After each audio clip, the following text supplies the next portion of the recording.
My name is John Carey, and I'm a pediatrician and medical geneticist in our Department of Pediatrics. We have a number of special guests with us today.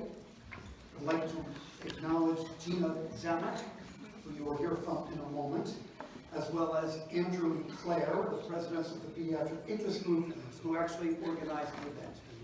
And Leslie. Thank you. Gina is the co-founder and executive director of Utah Rare and Undiagnosed Network, which you will hear more about.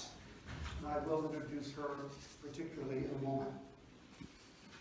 The themes of today's event are twofold. Number one, connecting with the journey and the plight of persons and families with rare and undiagnosed conditions.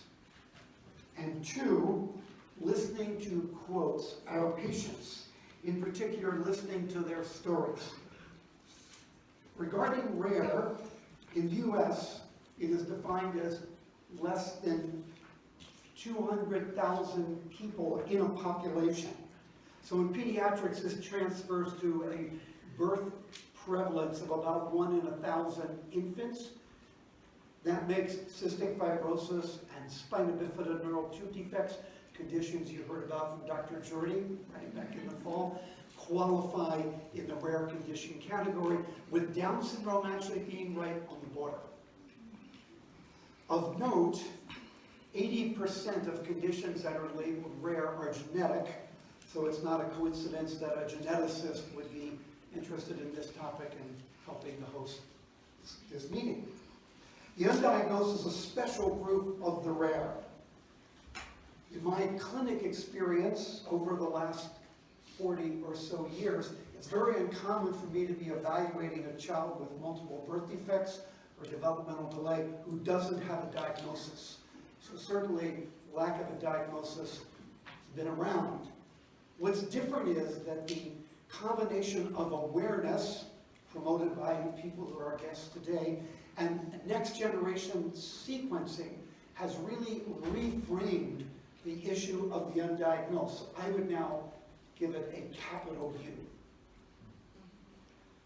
The second theme is listening, which I believe to be the centerpiece of empathy and her sister compassion. You may know that the research now shows that open-ended questions are the best ways to approach persons in clinic and actually to eliciting what we would think of as that checklist of signs and symptoms that we're supposed to do in history and physical diagnosis. So there's something to be said about patient stories even in that context. So again, without further ado, let me introduce our other organizer, Gina. Hi, my name is Gina Szajnuk. Thank you for the introduction. I'm here today just quickly to do more of the statistics for rare disease. He mentioned a couple of them. It's 30 million people have a rare disease in the United States.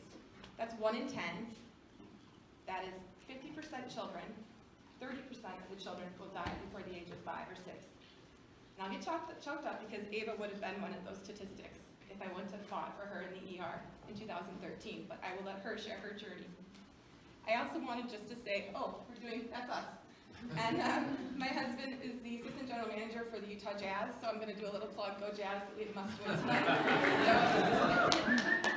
So then, let's see, the next slide. Yes, it's Ava, Oscar, and Lucy, at 10, 8, and 6, the younger two in back there. Thanks for filming, Oscar. And so all 3 of our children are undiagnosed. And then I ran through those already. So we said 7,000 different types of rare diseases, 50% children, 80% have a genetic origin. And one of the things that you're born with that. Whatever that genetic dysfunction is, you're born, but it may not come out at birth. It may not come out at 5 or 6. For me, it came out at age 34 when I gave birth to Ava. So it's there. It could be in you right now and you don't even know it. And one of your friends, co-workers, family members could call you tomorrow and say, my son has a rare disease, my sister has a rare disease. It really could happen to you. So we are also here today to talk about undiagnosed rare disease statistics, and I learned these recently at a caucus in DC from Dr. Taft, who works with Illumina, and it really blew my mind. So 14% of doctor appointments are genetic dysfunction patients, undiagnosed rare disease patients. That's 46% of what insurance companies are paying for right now. 46%. It equals to $57 billion a year what insurance is paying for us undiagnosed rare disease patients. He called it a public health crisis, and I agree with him. A capital U for undiagnosed is a diagnosis. So next, I think, is Ava. Are we ready for Ava? So thank you for coming today. Rare to Undiagnosed is a platform for families to share their stories. We network with people. Right now, our undiagnosed awareness campaign is Sunday, is Undiagnosed Day, the 29th. And right now, we're working with Chile, with Israel, with Italy. It's a global right now, movement right now. And so thank you for just being here and listening to all of these stories. I'm going to let Ava take it away. Just a young gun with a quick fuse. I was uptight, wanna let loose. I was dreaming of bigger things and wanna leave my old life behind. Hi, my name is Ava Szajnuk. I am 10 years old and I have an undiagnosed rare disease. Some people ask, why do you hurt?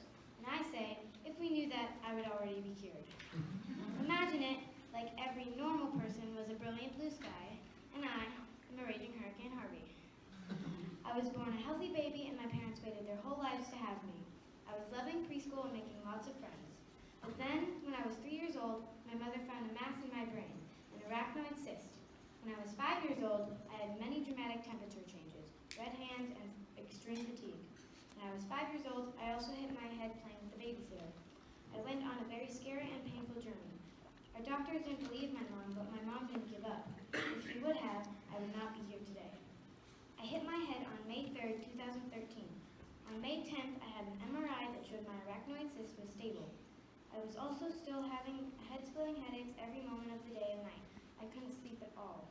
In June, they refused to give me another MRI. On June 13th, after another week of full-on pain, my mom went to a different hospital, and they still refused to scan me. After a long time of pleading, they agreed to keep me a little longer in the ER to try to control my pain. During that time, I started to go blind. It is a long word, but it is called papilledema. I eventually had a spinal tap, and my pressure was 55. My normal is around 18. My mom told me that she will never forget the look on the doctor's face when she had to tell her that I had a subdural hygroma and that I had to have surgery. She told me that she remembers when my dad came down the hall and she had to tell him that there was something very, very wrong with my brain. On June 14th, I had my first of 4 surgeries.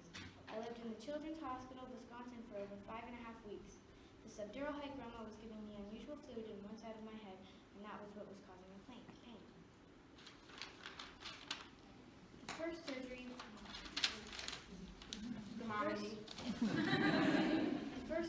was an external drain for the fluid, so it would minimize the pain for some time, but not forever. Surgery 2 was another external drain for the other part of the fluid, but they can't keep doing that over and over again, no matter how hard they try. Now, the third surgery, totally different subject. They did a cyst fenestration to try and get rid of my arachnoid cyst, hence cyst fenestration. Now, the fourth surgery, this by far saved my life. What they were doing is putting a shunt on the left side of my skull. What the shunt does is it drains my fluid every day so I don't have any pain in my head. This was all over the course of my 6th birthday that, unfortunately, I had to spend in the hospital. But my birthday was June 4th and I got the best present in the world, a puppy. Named Louie, he now lives with my Nana and Coco. As my mom mentioned, she is undiagnosed. And hi, Oscar, Lucy and Oscar. They both have an undiagnosed rare disease too. Oscar struggles with an invisible disease process and also misses a lot of school. We all try to persevere through our pain on a daily basis. When you cannot see it, it is hard for people to understand it and believe it. Recently, my doctor told me that I need to accept the extreme fatigue, painful hands, and painful tummy ache as my new norm. I've missed so many days of school this year and so many of my favorite activities. I had to quit swim team as well as basketball. I wish we had a magic pill that would make us feel better, or maybe just a magic wand to take all the pain away. I know people cannot see my pain and my tests come back normal or stable. However, I do not feel well and I want to fight for answers. We were blessed to have genetic testing through several different medical teams. We had both whole exome sequencing and whole genome sequencing. We have had our family analyzed a total of 9 times. We still do not find an answer, a treatment, or a cure.